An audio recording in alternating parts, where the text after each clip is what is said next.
ഗസയിൽ ഇസ്രായേൽ നടത്തുന്ന വംശഹത്യയ്ക്ക് പ്രതികരണവുമായി ആദ്യം ചെങ്കടലിലും പിന്നീട് ഇസ്രായേലിലും ഹൂതികൾ ആക്രമണം നടത്തുന്നുണ്ട്.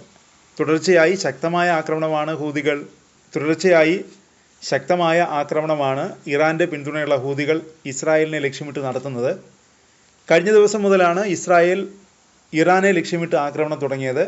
ഇറാൻ അതേ നാണയത്തിൽ തന്നെ തിരിച്ചടിച്ചതോടെ ഇറാൻ ഇസ്രായേൽ സംഘർഷം അതിരൂക്ഷമായി മാറിയിരിക്കുന്നു.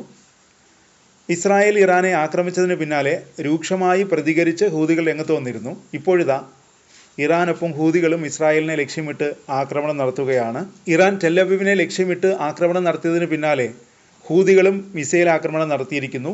യമനിൽ ഞായറാഴ്ച ഇസ്രായേൽ ആക്രമണം നടത്തിയിരുന്നു. ഹൂതി നേതാക്കളെ ലക്ഷ്യമിട്ടാണ് ഇസ്രായേൽ ആക്രമണം നടത്തിയതെന്നാണ് മാധ്യമങ്ങൾ റിപ്പോർട്ട് ചെയ്തത്.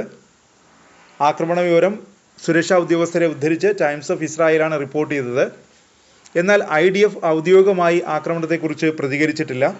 പിന്നാലെയാണ് ഇറാനൊപ്പം ഇസ്രായേൽ ലക്ഷ്യമിട്ട് ഹൂതികളും ആക്രമണം നടത്തിയത്.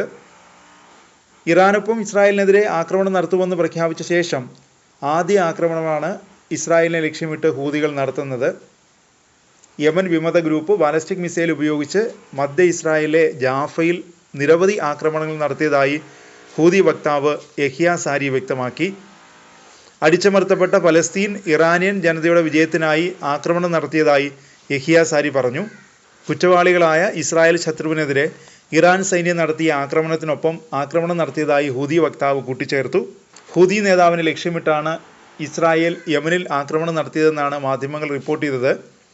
ഹൂതി മിലിറ്ററിയുടെ chief of staff Mohammed Abdul Karim al ഗമാരിയെയാണ് ലക്ഷ്യം വെച്ചതെന്നാണ് പേര് വെളിപ്പെടുത്താത്ത സ്രോതസ്സുകളെ ഉദ്ധരിച്ച് റിപ്പോർട്ടുകൾ പറയുന്നത്.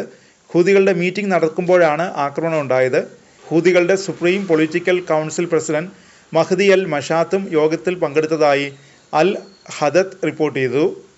ആക്രമണത്തെക്കുറിച്ച് വിശദാംശങ്ങൾ ലഭ്യമായിട്ടില്ല. ന്യൂസ് വീക്കിനോട് സംസാരിച്ച ഒരു ഹൂതി നേതാവ് ആക്രമണത്തിൻ്റെ വിശദാംശങ്ങൾ ചർച്ച ചെയ്യാൻ വിസമ്മതിച്ചു. നേതാക്കളെ നഷ്ടപ്പെട്ടാലും ഇസ്രായേലിനെതിരെ മിസൈൽ ഡ്രോൺ ആക്രമണവുമായി മുന്നോട്ടു പോകാൻ ഗ്രൂപ്പ് തയ്യാറാണെന്ന് ഹൂതി നേതാവ് ന്യൂസ് വീക്കിനോട് പറഞ്ഞു. നമ്മളെല്ലാം രക്തസാക്ഷിത്വത്തിനായി നിലകൊള്ളുന്നവരാണ്. ഞങ്ങൾക്കെതിരെ ഉണ്ടാകുന്ന ആക്രമണങ്ങളെ ഭയപ്പെടുന്നില്ല. ഓരോ നേതാവിന് ശേഷവും 1000 നേതാക്കൾ വരുമെന്നും അവർ വിജയിക്കുമെന്നും ഹൂതി നേതാവ് ന്യൂസ് വീക്കിനോട് പറഞ്ഞു.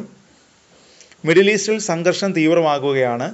ഗസയ്ക്ക് വേണ്ടിയാണ് ഹൂതികൾ ഇതുവരെ ഇസ്രായേലിനെതിരെ യുദ്ധം ചെയ്തുകൊണ്ടിരുന്നത്. ഇനി ഇറാന് വേണ്ടിയും പോരാട്ടം തുടരുമെന്നാണ് ഹൂതികൾ പ്രഖ്യാപിച്ചിരിക്കുന്നത്.